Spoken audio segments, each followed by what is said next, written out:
নিত্যপণ্যের দাম নিয়ন্ত্রণে রাখতে রমজানের প্রথম দিনে চট্টগ্রামে অভিযান পরিচালনা করেছে ভোক্তা অধিকার সংরক্ষণ অধিদপ্তর। বৃহস্পতিবার দুপুরে নগরীর কাজীর দেউরি কাঁচা বাজারে অভিযানে কয়েকটি দোকানে বেশি দামে পণ্য বিক্রি করায় জরিমানা করা হয়।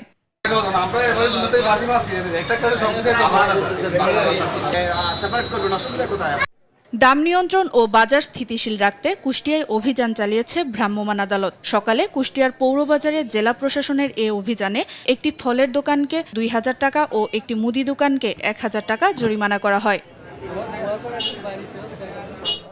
এদিকে পাবনা বড়বাজারে রমজানের প্রথম দিন নির্ধারিত মূল্যের চেয়ে দাম বেশি নেয়ায় অভিযান পরিচালনা করে ভোক্তা অধিকার সংরক্ষণ অধিদপ্তর। এ সময় ব্যবসায়ীদের বাজার নিয়ন্ত্রণ ও স্থিতিশীল রাখতে কঠোর নির্দেশনা দেওয়া হয়। যদি পেঁয়াজের দাম বেড়ে যায় বা 50 টাকার ঊর্ধ্বে যায় তখন তাদের অবশ্যই তাদের সাদা কাগজে হলে ভাউচার লাগবে। এগুলো তাদের সতর্কতামূলকভাবে তাদেরকে আজকে ওয়ার্ন করা হয়েছে। টাঙ্গাইলে নিত্যপণ্যের দাম স্থিতিশীল রাখতে বাজারগুলো মনিটরিং করেছে প্রশাসন। এ সময় ব্যবসায়ীদের বাজার নিয়ন্ত্রণ ও স্থিতিশীল রাখতে নির্দেশনা দেওয়া হয়। বরিশালে ভোক্তা অধিদপ্তর অভিযান চালায় বহুমুখী সিটি মার্কেটে। এ সময় বেশ কয়েকটি দোকানে মূল্য তালিকা সঠিক না থাকায় জরিমানা করা হয়।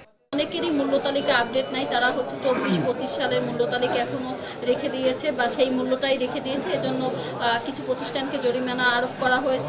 রমজান উপলক্ষে নিত্যপণ্যের দাম সহনীয় রাখতে বাজার তদারকি শুরু করেছে পিরোজপুর জেলা প্রশাসন। নিত্যপণ্যের মূল্য তালিকা টানানো, অতিরিক্ত দাম না নেওয়া সহ বাজার অস্থির করতে সিন্ডিকেটের চেষ্টা করলে কঠোর ব্যবস্থা নেয়ার হুঁশিয়ারিও দেয় প্রশাসনের কর্মকর্তারা।